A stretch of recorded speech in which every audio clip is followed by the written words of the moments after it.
कि रमेश बिदुड़ी जी भूल गए कि जिनको वो आतंकवादी बोल रहे हैं, जिनको वो कटवे बोल रहे हैं, जिनको वो मुल्ले बोल रहे हैं, उन्हीं मुल्लों ने देश के बलिदान के लिए, इस देश को आज़ाद कराने के लिए अपनी कुर्बानियां दी। लेकिन आज इस तरह की जो भाषा है जो सड़कों से आज संसद में चली गई, और उस संसद में जिसको कि इस देश का सबसे बड़ा पवित्र मंदिर कहा जाता है, उस मंदिर में इस तरह के शब्दों का बोलना, तो आप इन्हीं से समझ सकते हैं कि ये कहीं ना कहीं एक आम जनता में भय उत्पन्न किया जा रहा है। इस देश के तमाम जो मुस्लिम लोग हैं उनमें एक भय उत्पन्न किया जा रहा है। इस देश में जो दलित लोग हैं उनमें एक भय उत्पन्न किया जा रहा है कि आप जब सत्ता के खिलाफ जाकर अपनी बात रखोगे, जब आप इस देश की जनता के हितों की बात करो, तो कहीं ना कहीं आपको उग्रवादी कहकर, मुसलमान कहकर, कटवे कहकर, मुल्ले कहकर आपके मनोबल को तोड़ने का काम किया जाएगा। और जिस तरह से हमने दानिश अली जी को, जिस तरह से नई संसद में पहला सत्र चला, उसका चौथा दिन था, और जब महिलाओं के मुद्दे पर बात हो रही थी, महिलाओं के आरक्षण पर बात हो रही थी, तो वहां पर उस आरक्षण पर बात करना कर रमेश बिदुड़ी चिल्ला कर कहते, ओए मुल्ले, ओ कटवे, तू बाहर चल, तुझे बाहर देखूंगा। तो आप इसी से समझ सकते हैं कि लोगों की भाषा क्या है, इन लोगों की सभ्यता क्या है, इन लोगों की संस्कृति क्या है। इससे पहले राहुल गांधी के एक बयान पर 2 साल तक उनकी सदस्यता रद्द की गई। जो आम आदमी पार्टी के सांसद हैं संजय सिंह जी, उनको बाहर निकाल दिया गया।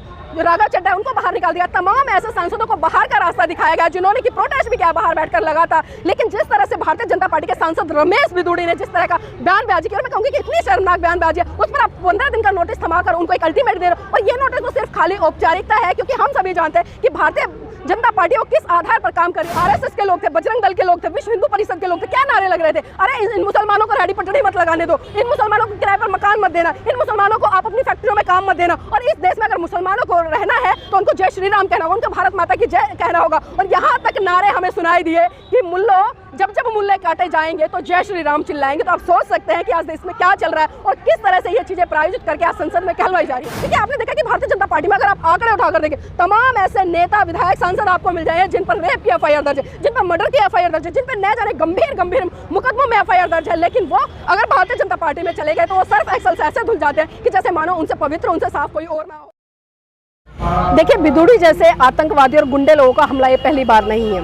इस तरह के हमले लगातार होते रहे हैं, और इस तरह के हमले पहली बार इस तरह से नहीं, बल्कि मैं कहूँगी कि प्रायोजित तरीके से हो रहे हैं। और जिस तरह से अभी रमेश बिदुड़ी ने जिस तरह से बसपा सांसद के जो शब्द बोले, वास्तव में बहुत ही शर्मसार है, इंसानियत को शर्मसार कर देते हैं, और कहीं ना कहीं ये दिखा देते कि ये लोग कौन सी संस्कृति को मानने वाले हैं, कौन से धर्म को मानने वाले। मुझे तो लगता है कि रमेश बिदुड़ी की संस्कृति है, उसके परिवार में इस तरह के शब्दों का इस्तेमाल किया जाता होगा जो उन्होंने एक बसपा सांसद के लिए बोले। और वो भी बसपा सांसद कोई ऐसा वैसा नहीं जिसको कि 20 लाख लोगों ने चुनकर संसद में भेजा है, और वही 20 लाखों का नेतृत्व करने वाले जो सांसद है बहुत ही सभ्य, शालीन, और मैं कहूंगी कि लोगों को साथ लेकर चलने वाले हैं। जिस तरह से भारतीय जनता पार्टी के तमाम सांसद है, भारतीय जनता पार्टी का जो एक जुमला है कि सबका साथ सबका विकास, लेकिन इस तरह की स्टेटमेंटों से आप देख सकते हैं कि इस तरह की स्टेटमेंट कहीं ना कहीं यहाँ पर धर्म के नाम पर, जाति के नाम पर, भाषा के नाम पर लोगों को तोड़ने का काम करे, और जो कहीं ना कहीं लोगों में एक सांप्रदायिकता का जहर घोलकर उनको मनुष्य को मनुष्य से दूर करा रहे हैं। लेकिन रमेश बिदुड़ी जी भूल गए कि जिनको वो आतंकवादी बोल रहे हैं, जिनको वो कटवे बोल रहे हैं, जिनको वो मुल्ले बोल रहे हैं, उन्हीं मुल्लों ने देश के बलिदान के लिए, इस देश को आज़ाद कराने के लिए अपनी कुर्बानियां दी हैं।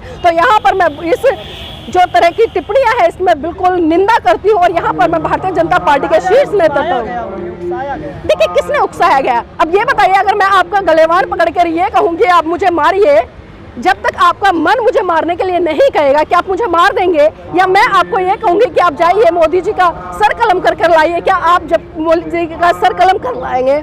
मेरे उकसाने से कुछ नहीं होता, ये सारी मन की व्यथा है, क्योंकि आपके मन में जो चल रहा है वही आपके शब्दों से परिलक्षित होगा, और जब शब्दों से परिलक्षित होगा तो वो आपके व्यवहार में भी होगा। जिस तरह से रमेश बिदुड़ी के मन में जो चल रहा था, जो विचार थे, वही तो परिलक्षित हुए ना। मैम, क्या लग रहा है कि पहले सड़कों पे था, अब संसद में पहुंच गया? देखिए, पहले सड़कों पर था, अब संसद में पहुंच गया। आपने सही कहा, सड़कों पर अगर हम इस तरह की भाषा देखते थे तो कहीं ना कहीं ये कहकर हम पल्ला झाड़ लेते थे कि अरे कोई मवाली होगा, दारू पी के पड़ा होगा, नशेड़ी है, ये सभ्य व्यक्ति नहीं है, पढ़ा लिखा नहीं है। लेकिन आज इस तरह की जो भाषा है जो सड़कों से आज संसद में चली गई, और उस संसद में जिसको कि इस देश का सबसे बड़ा पवित्र मंदिर कहा जाता है, उस मंदिर में इस तरह के शब्दों का बोलना, तो आप इन्हीं से समझ सकते हैं कि ये कहीं ना कहीं एक आम जनता में भय उत्पन्न किया जा रहा है। इस देश के तमाम जो मुस्लिम लोग हैं उनमें एक भय उत्पन्न किया जा रहा है, इस देश में जो दलित लोग हैं उनमें एक भय उत्पन्न किया जा रहा है कि आप जब सत्ता के खिलाफ जाकर अपनी बात रखोगे, जब आप इस देश की जनता के हितों की बात करें, तो कहीं ना कहीं आपको उग्रवादी कहकर, मुसलमान कहकर, कटवे कहकर, मुल्ले कहकर आपके मनोबल को तोड़ने का काम किया जाएगा। और जिस तरह से हमने दानिश अली जी को देखा, क्योंकि दानिश अली जी का इतिहास कोई छोटा मोटा इतिहास नहीं है, बहुत ही सभ्य और बहुत अच्छे परिवार से आता है, बहुत संघर्ष रहा है, और खासकर अगर देश की आज़ादी में, बार बार कह रही हूँ, देश की आज़ादी में अगर हम इतिहास उठाकर देखें तो मुसलमानों का बहुत बड़ा योगदान रहा है, और उन्हीं मुसलमानों को आज रमेश बिदुड़ी जैसे 2 टके के सांसद ने गाली देने का काम किया, तो धिक्कार है मुझे। और मैं तो यहाँ प्रदेश के माननीय प्रधानमंत्री से कहना चाहूंगी कि ऐसे सांसदों की सदस्यता रद्द करें और इन पर रासुका लगा करें और देशद्रोह का मुकदमा लगाकर इनको सलाखों के पीछे डालें। मैम, बीजेपी का कहना है अगर दानिश अली को कांग्रेस ज्वाइन करना था तो वो सीधे चले जाते, इस तरीके का ड्रामा करने की क्या जरूरत है? देखिए, ये लोग लगातार इस तरह की बातें कहते हैं, इस तरह के स्टेटमेंट कहते हैं, जिस तरह से अब्बास नकवी जी ने 2 टूक शब्दों में कह दिया। अरे बसपा के जो सांसद हैं उन्होंने ड्रामा किया और कहीं ना कहीं वो चाहते थे जिस तरह से राहुल गांधी जी संवेदनाएं प्रकट उनके घर पहुंचे और उनका हौसला बढ़ाने के लिए पहुंचे, क्योंकि छोटी मोटी बात नहीं है कि संसद में किसी भी व्यक्ति को इस तरह के शब्दों से संबोधित कर, और उन्होंने 2 टूक शब्दों में कह दिया कि ये तो राजनीति करना चाहते हैं, ये कांग्रेस ज्वाइन करना चाहते हैं। मैं उनको बता दूं, नवाज अकबर जी अगर बसपा सांसद को कांग्रेस ज्वाइन करनी होती तो वो इस तरह की जो बयानबाजी इससे आहत नहीं होते, बल्कि 2 टूक शब्दों में बहुत पहले वो बसपा वो कांग्रेस ज्वाइन कर ली होती। लेकिन वो जानते हैं कि इस देश में जो बहुजन समाज पार्टी है उसका क्या रुतबा रहा है, वो संघर्ष भरी पार्टी है, वो एक विचारधारा है, वो कोई पार्टी नहीं बल्कि मैं कहूंगी कि बहुजन महान पुरुषों का एक आंदोलन है वो पार्टी। इसलिए आज भी उस पार्टी में जो बसपा सांसद है वो विद्यमान है और उन्होंने कभी भी ये नहीं कहा अपने मुख से कि वो कांग्रेस ज्वाइन करना चाहते। तो इस तरह के आरोप प्रत्यारोप की राजनीति लगातार लोग लगाएंगे और लगाते रहेंगे कि वो ये कहते हैं कि राहुल गांधी वहाँ गए हैं तो वो कांग्रेस ज्वाइन करें। तो इस तरह के बयानबाजी से मैं बिल्कुल भी वास्ता नहीं रखती हूँ। वो रो रहे हैं उसके बाद उन्हें प्रतिक्रिया देनी चाहिए। देखिए, रो रहे हैं, स्वाभाविक सी बात है। एक सहनशील व्यक्ति कब तक सहन करेगा? अगर मैं आपको कटवा बोलूं, मुल्ला बोलूं, आतंकवादी बोलूं, उग्रवादी बोलूं, और वो भी उस संसद के मंदिर में जहां पर प्रत्येक व्यक्ति की नजरें रहती है, क्योंकि हमने देखा कि नए लोग जिस तरह से नई संसद में पहला सत्र चला, उसका 4था दिन था, और जब महिलाओं के मुद्दे पर बात हो रही थी, महिलाओं के आरक्षण पर बात हो रही थी, तो वहां पर उस आरक्षण पर बात ना कर रमेश बिदुड़ी चिल्ला कर कहते, ओए मुल्ले, ओ कटवे, तू बाहर चल, तुझे बाहर देखूंगा। तो आप इसी से समझ सकते हैं कि इन लोगों की भाषा क्या है, इन लोगों की सभ्यता क्या है, इन लोगों की संस्कृति क्या है। और आपने इनकी संस्कृति को जिस तरह से देखा होगा, ये किसी से छुपा नहीं है, क्योंकि इनकी संस्कृति में लगातार मार काट की बात होती है, गाली गलौज की बात होती है। यहाँ पर मैं देश के तमाम लोगों से कहना चाहूंगी कि इस बार 2024 के चुनाव को मद्देनजर रखते हुए भारतीय जनता पार्टी का बिल्कुल बायकॉट करना है। और कोई भी व्यक्ति चाहे आपको जाति का, धर्म का, क्षेत्र का, भाषा का हवाला दे, आपको एक भी वोट नहीं देना है। और जब जब वो वोट मांगना है तो ऐसे नेताओं का तो जूतों से स्वागत करना है, क्योंकि जब तक आप ऐसे नेताओं का जूतों से स्वागत नहीं करोगे, कहीं ना कहीं आप फिर से ऐसे लोगों को अपने सर पर शोषण करने के लिए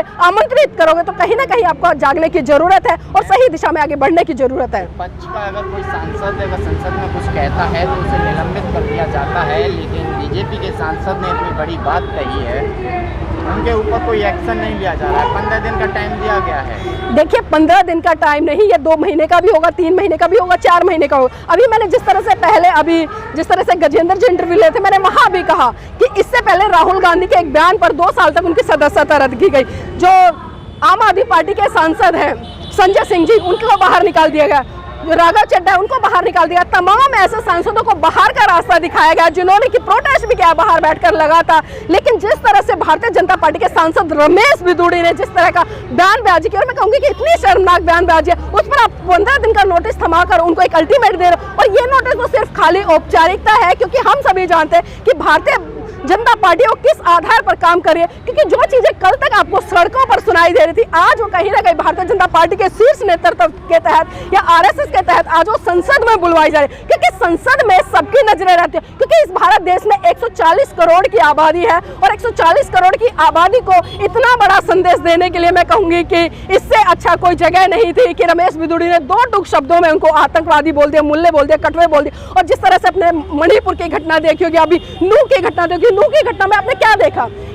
लगातार जो आरएसएस के लोग थे, बजरंग दल के लोग थे, विश्व हिंदू परिषद के लोग थे, क्या नारे लग रहे थे? अरे इन मुसलमानों को रेहड़ी पटड़ी मत लगाने दो, इन मुसलमानों को किराए पर मकान मत देना, इन मुसलमानों को आप अपनी फैक्ट्रियों में काम मत देना। और इस देश में अगर मुसलमानों को रहना है तो उनको जय श्री राम कहना होगा, उनको भारत माता की जय कहना होगा। और यहाँ तक नारे हमें सुनाई दिए कि मुल्लो जब जब मुल्ले काटे जाएंगे तो जय श्री राम चिल्लाएंगे। तो आप सोच सकते हैं कि आज देश में क्या चल रहा है और किस तरह से ये चीजें प्रायोजित करके आज संसद में कहलवाई जा रही हैं। क्या लग रहा है SC ST माइनॉरिटी के लोगों पे ही, अल्पसंख्यक लोगों पे ही क्यों ये सब चीज़ होती है? देखिए वो इसलिए होती है क्योंकि आज इस SC ST OBC माइनॉरिटी, खासकर अगर मैं इसको एक नाम दूं, बहुजन समाज, इस बहुजन समाज की बात तमाम लोग करते हैं, लेकिन इस बहुजन समाज को आज साथ लेकर कौन लोग चल रहे हैं?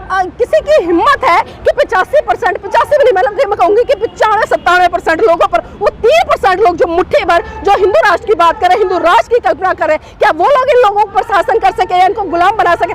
ये तो सोचना पड़ेगा उन 95% लोगों को जो कहीं ना कहीं आज टुकड़ों टुकड़ों में बटे हुए, क्योंकि आप इतनी भारी संख्या में होने के बावजूद भी इन मुट्ठी भर लोगों को नहीं रोक पा रहे। बाबा साहब ने एक साफ साफ संदेश इस देश के लिए कहा था कि जाइए आप सत्ता के उस मंदिर पर कब्जा कर लीजिए जहां से आपके लिए सारे ताले खुलते हैं, और उन तालों को खोलकर आप जाइए और अपने हक अधिकारों की लड़ाई लीजिए। इसके लिए बाबा साहब ने एक बात और कही थी कि इस देश में शुरू से दो संस्कृतियों की लड़ाई रही है, एक है अम्बेडकरवाद और एक है ब्राह्मणवाद। लेकिन इस देश के तमाम जो बुद्धिजीवी लोग हैं, जो कि बहुजन समाज का अपने आप को कहते हैं, उन्होंने कभी समझा नहीं है कि ब्राह्मणवाद क्या है और अम्बेडकरवाद क्या है। क्योंकि हम खाली जय भीम के नारे लगा लेते हैं, खाली हम बाबा साहब की जय जयकार कर लेते हैं, नीले गमछे पहनकर और नीले पगड़ियां बांधकर जय भीम के नारे लगाते नजर आते हैं। लेकिन सही रूप में बाबा साहब ने जिस संस्कृति की बात की, क्योंकि मैं कहूंगी कि जब जब इस तरह की स्टेटमेंट होती है, इस तरह के अत्याचार होते हैं या इस तरह के शोषण होते हैं, क्योंकि तमाम घटनाएं आपने ऐसी देखी जाति के आधार पर, जिस तरह से बहन बेटियों के ऊपर अत्याचार शोषण हुआ, या जिस तरह से दलितों को पिसाब पिलाने का काम किया जाता है, जिस तरह से घड़ा छूने पर उनकी हत्या कर दी जाती है, मूंछ रखने पर उनको मार दिया जाता है, घोड़ी चढ़ने पर उनको मार दिया जाता है। मैं कहती हूँ जब जब इस तरह की घटना है तो बहुजन समाज के तमाम नेताओं को वहां इकट्ठा होना चाहिए और तमाम लोगों को इकट्ठा होना चाहिए, और वहां पर सांस्कृतिक परिवर्तन इन लोगों को करना चाहिए। और जिस संस्कृति, जिस हिंदू धर्म के कारण इनको अपमानित किया जाता है, उस हिंदू धर्म को लात मारकर इनको बुद्धिज्म की शरण में जाना चाहिए। मैं कहती हूँ देखिए 2 दिन में ना परिवर्तन हो जाए तो आप मेरा नाम बदल दीजिए। बहुजन की बात कर रहे हैं, रमेश भिदोड़ी बहुजन में ही आते हैं। देखिए मैं ऐसे लोगों को बहुजन नहीं कहूंगी, इस तरह के तमाम लोग हैं, क्योंकि अगर मैं बहुजन की बात करूं, जिन बहुजनों की आप बात कर रहे हैं, रमेश भिदोड़ी का बहुजन कह रहे हैं, क्योंकि 131 सांसद वही बहुजन समाज को जो आरक्षण लेकर बैठे, जो पूना पैक्ट की पैदाइश है, जो 131 सांसद आज पार्लियामेंट में बैठे, वो क्या करे? क्या वो गोबर खाने का काम करे? शर्म आनी चाहिए इनको। आपकी नजरों के सामने, आपकी आंखों के सामने, आपके सुनते सुनते इस तरह के शब्दों का उच्चारण किया जाता है जहां पर दलितों पर अत्याचार होता है, मुसलमान भाइयों को उग्रवादी आतंकवादी कहा जाता है, और आप वहां पर सिर्फ अपनी कुर्सी बचाने के लिए इस तरह के तमाम मनुवादी लोगों की गुलामी करते हैं, इनके तलवे चाटने का काम करते हैं। अरे वो भूल गए, मुर्गे की तरह आपको पंख ऐसे नोचेंगे ना कि आप भूल जाएंगे। आप सोच रहे कि आज मुझे दाना डल रहा है तो मैं चुप रहूं। शर्म आनी चाहिए ऐसे 131 सांसदों को। तो ये 131 सांसद में से ऐसे वही सांसद है जो रमेश भिदोड़ी जैसे हैं। हमला किया गया है, बसपा सांसद पर हमला। देखिए बसपा सांसद है धर्म, क्योंकि मैंने कहा ना इस देश में जिस तरह से सांप्रदायिकता का जो जहर घोला जा रहा है, जो जहर घोला जा रहा है, ये वो जहर है। और 2024 को मद्देनजर रखते हुए इस तरह का जहर, क्योंकि भारतीय जनता पार्टी, अगर मैं पिछले 9 साल की बात करूं, 2014 से लेकर अब तक 2023 चल रहा है, कितना विकास किया है। इन्होंने तमाम सरकारी संसाधन बेच दिए, चाहे मैं रेलवे की बात करूं, स्कूलों की बात करूं, अस्पतालों की बात करूं, तमाम सरकारी संसाधन बेचकर इन्होंने प्राइवेटाइजेशन खड़ा कर दिया है। और आज कहीं ना कहीं लोगों को भूखा मरने पर खड़ा, आज गरीब गरीब होता जा रहा, अमीर अमीर होता जा रहा। आज हमारे जैसे, आप जैसे, या तमाम जो गरीब तबके के लोग, उनके पास 1 एकड़ तक जमीन, यहाँ तक 1 एकड़ जमीन की तो बात छोड़ो, उनके पास रहने तक के लिए घर नहीं है। जिस भारत देश में 19 लाख, आप ध्यान से सुन लीजिए, जिस भारत देश में 19 लाख प्रतिदिन लोग भूख से सोते हैं, जिस देश में 3000 बच्चे प्रतिदिन भूख से मरते हैं, आप उस देश में कल्पना कर रहे हैं कि ये लोग या भाजपा सांसद की तरफ से या पार्टी की तरफ से हमला बोल रहे हैं। ये हमला पार्टी की तरफ से नहीं है, सांसद की तरफ से, बल्कि ये सांप्रदायिकता का जहर घोलने वाले उन लोगों की स्टेटमेंट है। ये इस तरह के लोग एलिगेशन लगा रहे ताकि लोगों को डराया जा सके। बहन जी उतना खुलकर बोल नहीं रही इस मसले पर। देखिए बहन जी खुलकर बोल रहे हैं, नहीं बोल रहे हैं, मुझे बहन जी से कोई लेना देना नहीं है। वो उनका अपना पर्सनल व्यक्तित्व हो सकता है, लेकिन बहन जी से हटकर भी तमाम बहुजन समाज के ऐसे लोग हैं, ऐसे नेता हैं जो आज चिंतन मनन कर रहे हैं, जो सोच रहे हैं, जो समझ रहे हैं, जो जानते हैं कि क्या हो रहा है। क्योंकि जब जब गलत होता है तो गलत के खिलाफ जो व्यक्ति बोलता है, जो आवाज उठाता है, मैं उसी को बहुजन समाज का हितैषी कह सकती हूँ, चाहे उसमें बहन जी हो या अन्य कोई हो, चंद्रशेखर हो या तमाम अन्य कोई भी नेता हो। लेकिन आज जरूरत है इस देश की जनता को समझने की, और खासकर जो लोग आज धर्म की राजनीति कर रहे हैं, धर्म की नहीं बल्कि मैं कहूंगी कि सांप्रदायिकता की राजनीति कर रहे हैं, उनको समझना पड़ेगा कि जब ये लोग जो भाजपा के सांसद है उसको इतने गंदे शब्दों से संबोधित कर सकते हैं, अगर कल को आपकी बारी आएगी तो वो आपसे भी नहीं चूकेंगे, इसलिए सावधान हो जाइए। क्या लग रहा है कि रमेश भदौड़ी के इस बयान को लेकर प्रधानमंत्री ने भी कुछ नहीं बोला। देखिए प्रधानमंत्री जी क्यों कहेंगे, ये बताइए प्रधानमंत्री जी क्यों कहेंगे? रमेश भदौड़ी जी उन्हीं का तो चमचा है, उन्हीं पार्टी का तो है, उसी पार्टी का सांसद है, उसी पार्टी से चुनकर आया, उसी विचारधारा का, उसी हिंदुत्व की बात करता है, उसी जय श्री राम की बात करता है, उन्हीं काल्पनिक चीजों की बात करता है। तो मोदी जी क्यों इनके खिलाफ जाकर दो शब्द कहेंगे? बल्कि मोदी जी तो ऐसे लोगों को और शह दे रहे हैं, क्योंकि आपने देखा कि भारतीय जनता पार्टी में अगर आप आंकड़े उठाकर देखें, तमाम ऐसे नेता विधायक सांसद आपको मिल जाएंगे जिन पर रेप की एफआईआर दर्ज है, जिन पर मर्डर की एफआईआर दर्ज है, जिन पर न जाने गंभीर मुकदमों में एफआईआर दर्ज है, लेकिन वो अगर भारतीय जनता पार्टी में चले गए तो वो सर्फ एक्सल से ऐसे धुल जाते हैं कि जैसे मानो उनसे पवित्र, उनसे साफ कोई और ना हो। तो मोदी जी को हमें ये समझना पड़ेगा कि मोदी जी उनके खिलाफ नहीं बल्कि उनको शह दे रहे हैं। और देखिए ये शह देने का नतीजा देखिए, अभी तो इन्होंने बोला है और भी कई ऐसे नेता उत्पन्न होंगे जो लगातार इस तरह की स्टेटमेंट देंगे। अभी 2024 दूर नहीं है, आप इंतजार कीजिए, देश में बहुत कुछ होने वाला है।